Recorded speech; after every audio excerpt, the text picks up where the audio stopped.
Hello, this is ex-Bethelite here, and I've had more married women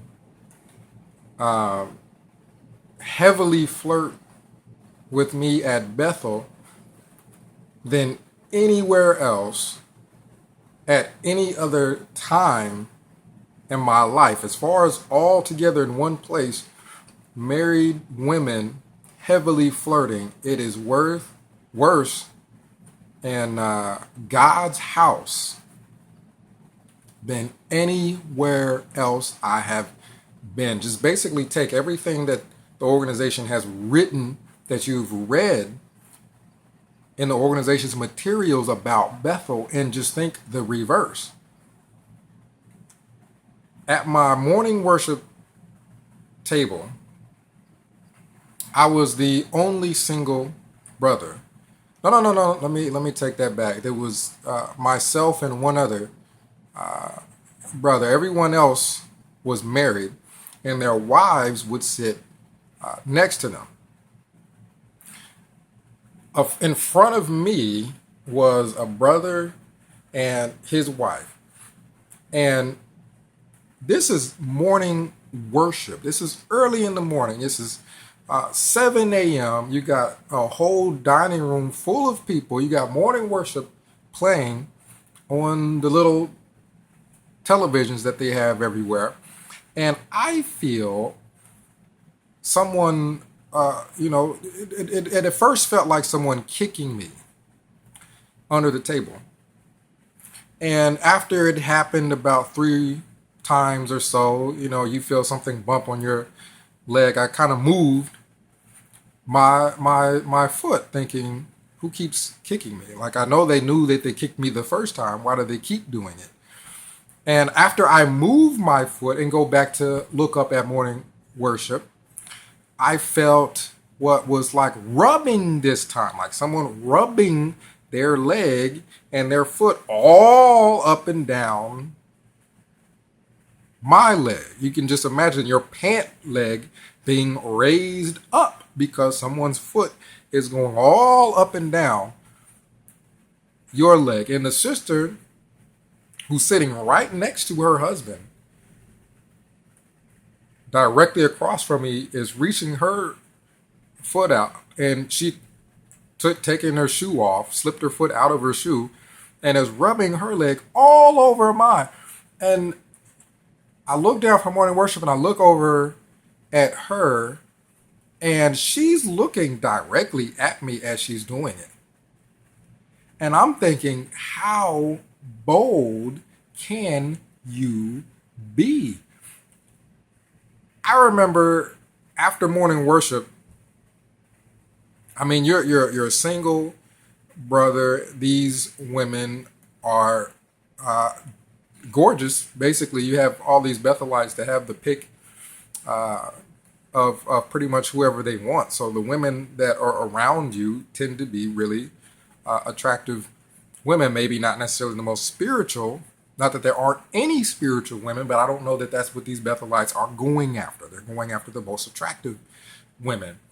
And I remember having to calm myself down. After morning worship, it's time to go to my assignment. I stayed in my seat and just sat there and calmed down. And I remember saying a little prayer on my way to morning worship because I could not believe it. I don't think I have ever had a married woman that direct with regards to flirtation. And you have to understand it. You work and live with these people. It's not like you just get away. I had late lunch, and what that basically is if you have to work past your lunchtime, then you go to what is late lunch. Obviously, it may be just 2 tables set up, very, very different from your average, lunchtime, because instead of having a full dining room, you may just have 1 table. It may be just you and 2 or 3 other people there.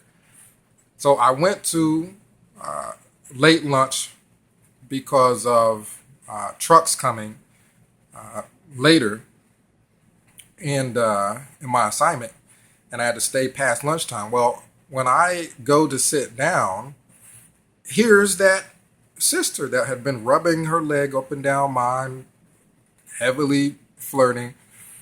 And I sat down first, and I turn and I see her coming. She sat, when I say next to, I mean right next to me. She sat right next to me. This woman who is rubbing her legs all up and down mine underneath the table at morning worship sits right next to me at a late lunch. And I'm eating, and I have the strangest feeling in the world, because I don't know what to do here. And then she's sitting right there, and she's looking at me like I'm supposed to say something. Like, like she just did all that flirting. Now I'm supposed to say something. And I remember also, this is the same person trying to get up early before morning worship would start, so that I could go for a nice walk, have a little bit of alone time before the day started. So you may get up at 5 o'clock or so, make sure you're ready and everything for morning worship.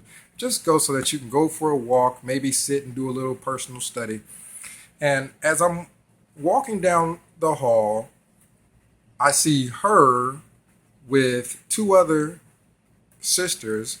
They must have gotten up early to get some exercise, walking, running, or what have you. And she looks right at me, and I look at her, and there's the two other sisters there, and she's still looking at me, and she's stretching. And you talk about, tight clothing. She's got the jogging pants on, really tight fitting. You think that in God's house, everything is going to be a certain way based off of what you have been told and what you have read. It's not that way. And I try to tell people that, I remember trying to tell people that after I left Bethel, that this is the reality of what people face. And then you hear people being disfellowshipped all the time from Bethel. Tons of people from Bethel getting in trouble because of having sex. And it's not just the men going after the women, it's the women going after the men also. You have to also understand this too. People feel like, well, you're a Bethelite, so you have your pick of women anywhere, which means that if you are under temptation, it should be easy to find a wife. Now, you have to understand the situation, because yes, that's true. If you are a Bethelite and there is a single sister, you do have a better shot with her than probably anyone else. I remember going back to Ohio to visit family, and there were sisters that I wasn't even on their radar before, paying me all kinds of attention. So that there is truth to that, but it's not that simple, because at Bethel, where you live and where you work, the sisters there are married, unless you have sisters in your congregation that you're assigned to. For the most part, you're around other guys and you are around their wives. It's not just that simple that you're a Bethelite, bam, I'm going to find me a wife, especially early on. After you've been there for a good amount of time, you've done some traveling and you've met a good number of people. Well, that's different. But when you're new at Bethel, you don't know too many people other than who's at your hall and people back home. So it's not that simple going through all that temptation. Now, she was a younger sister. I would say early 20s. Now, in the infirmary, I went through what is kind of like just a little orientation. And it was myself and one other sister who was doing the orientation. And Bethel has got a million rooms, little office rooms where people go for meetings and what have you. So me and this sister would meet in an office room, and she would go over different things with regards to nutrition, just whatever little program they had put together as far as orientation. And I would say she was maybe early 40s, probably had been in Bethel for a number of years. Still a very attractive sister. Now, this is not what's on my mind. I'm going there. I'm excited about my new assignment in the infirmary, and I'm going there to listen and pay attention and learn everything I could about my new assignment. Well, I get to my meeting room early, and she comes in, and I'm thinking, there's no way she walked from her room through the entire Bethel facility and through a lot of people and then to the room where we're supposed to have this meeting with her shirt that open. Her blouse was open.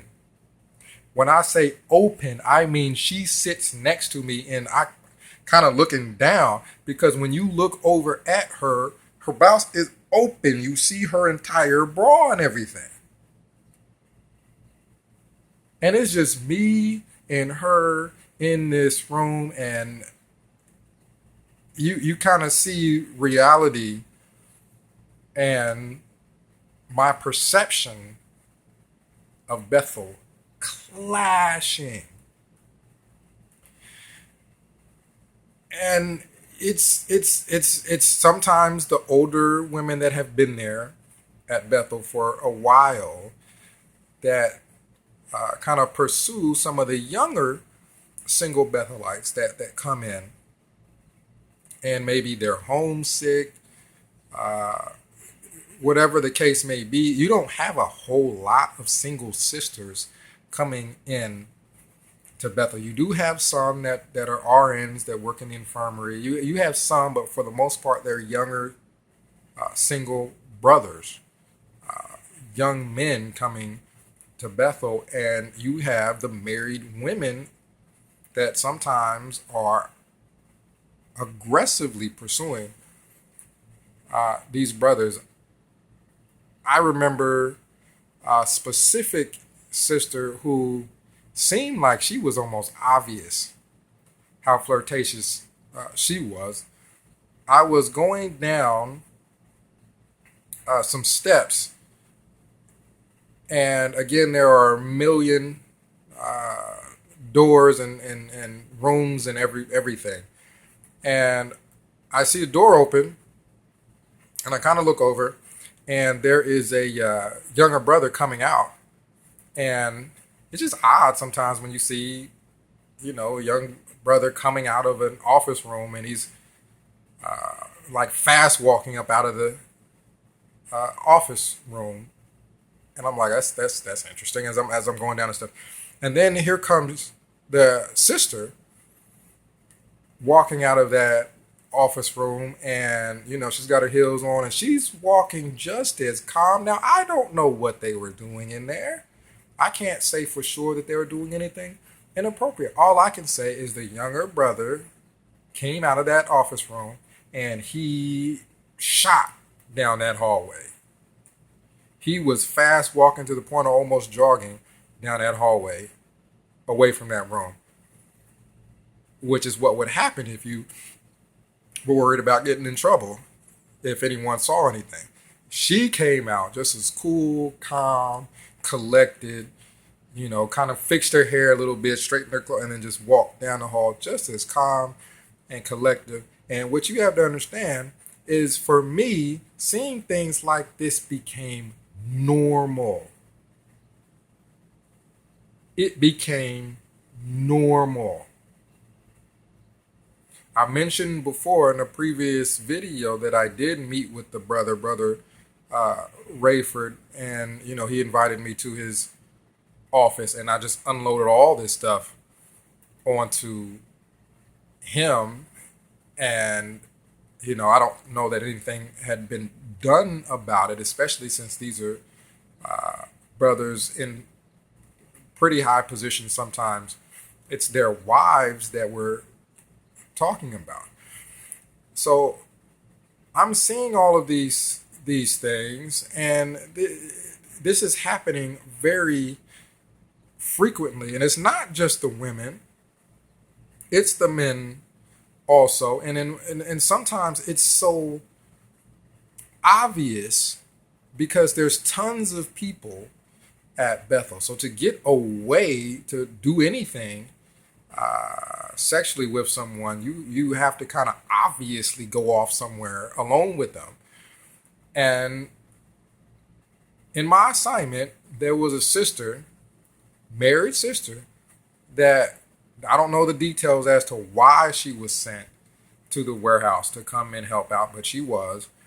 And my overseer, I remember, was blatantly obviously sending all of us to the root cellar or somewhere else to go work. And he said, me and sister such and such will stay here. It was almost every time she worked there. Marcus, you and such and such and such and such, you guys go over to some place to go and start working there. Me and sister such and such will go in this room and we'll work. And it's like, how obvious can you be? Not only that, I sometimes would go to the laundry room. Now we have Bethel laundry, where you put all of your things in a bag. The bag has got your number on it, so they know that those are your clothes, and your clothes have got the number on the back of the tag. And you send that to the laundry and they wash that for you. But we also have what kind of looks like a really big laundromat at Bethel, where you can do your own laundry. And sometimes that's what I would do. And I went to do my laundry, and one of the sisters that heavily flirt, came in the laundry room. And I mean, it felt very awkward to me. I had never been in trouble before. I had never done anything like that before. And I'm at Bethel to serve Jehovah, and I'm praying about all this. So, as difficult as it was, I think that I was doing the best that I could to resist temptation. And she comes in to do her laundry, so I put my clothes in the dryer and turn the dryer on, and then leave. I leave the laundry room and go to the library. The C residence has got a really small, very small library. And I go there to get on the intranet and do some studying. And I come back later. I'd almost had forgotten about my clothes. I come back later to get my clothes, and I'm taking my clothes out of the dryer, and there are a pair of panties in there with my clothes. There are a pair. I'm holding them in my. There are a pair of panties in there with, my clothes, and these aren't granny panties. These are the decorative kind. You know what I mean? They're the kind with the front seems to be a little bit see through because it's all decorative and it's got the design and whatnot on there. And I sat them quickly on because I'm standing there with them and I realized somebody's gonna walk in and I'm standing there holding some panties. So I sat them on the table, took my clothes, and that night I remember going to the library in the E-Residence, which is a much bigger, nicer library. It's got a couch, it's got a big open window where you can kind of overlook the farm. And I go there to study. And it was hard to keep my mind off of women, off of girls, off of things that it shouldn't have been on. And I'm standing there. I'm not standing. I'm sitting. I'm sitting there with my Bible, reading my Bible, and still somewhat, I'm human, somewhat stimulated still from all this stuff that is going on. And it's not me that's instigating any of this. It's the women there, and these women are all married, and they this is the heaviest amount of flirtation I've been flirted with in jobs that I have worked before. But this is the largest number of women to do it in one place, Bethel. I can give you a million different situations. We have also, I've told you probably about this. There is a time that you spend with the housekeepers. You're assigned a housekeeper. You meet in a room, and you literally are assigned to a housekeeper. So you're a new Bethelite, and your assignment that day is to work with the housekeeper. That's the one who tells you to make your bed a specific way and then undoes it a trillion times while you're trying to figure out how they want you to make the bed. The point is, you talk about heavy flirtation. That was heavy flirtation, or there was heavy flirtation going on there. I'm trying to, figure out how to make this bed. And the sister who was married, she was really, really young. She couldn't have been at Bethel that long because she was really, really young. But this sister, I'm bent over. I'm trying to, make this bed. And she rubs across, my buttocks as she's walking past. And I'm thinking, well, it must have been, I'm thinking, of course, that was a mistake. So I'm trying to figure out this bed. She comes back over after closing the door, which made it really awkward, and does it again as she's walking by the opposite way. And I'm like, okay. So she's like, let me show you how to do it a couple more times, and then I'll let you go ahead and do it. Well, I'm standing watching her make this bed. And I'm standing probably a couple of steps away from the bed. As she's walking by to get from one end of the bed to the other, she is brushing her buttocks across my hand, my leg, whatever is there. And she did that several times. And you talk about heavy flirtation. I'm young, she's young. It's almost impossible to withstand this sort of thing. And this is what's going on in God's house. This level of flirtation And unfortunately, a lot of young brothers get there and they can't handle that. They cannot handle that. They get in trouble. They get caught off masturbating or whatever the case may be. I could give you a million stories of that. And that's the reality of Bethel. Around Bethel, it's men and married women. Yes, you think, well, if it's a Bethelite and a single sister, then yeah, you probably have a good chance with her. But that's only if you're off somewhere away from Bethel. Around Bethel, it's mostly men and married women. You guys let me know what you think down below as to how heavy this flirtation and all this stuff is that's going on. And maybe there'll be a part two to this because I haven't even told you half of the flirtation and the situations that I found myself in. But for now, this is ex Bethelite signing out.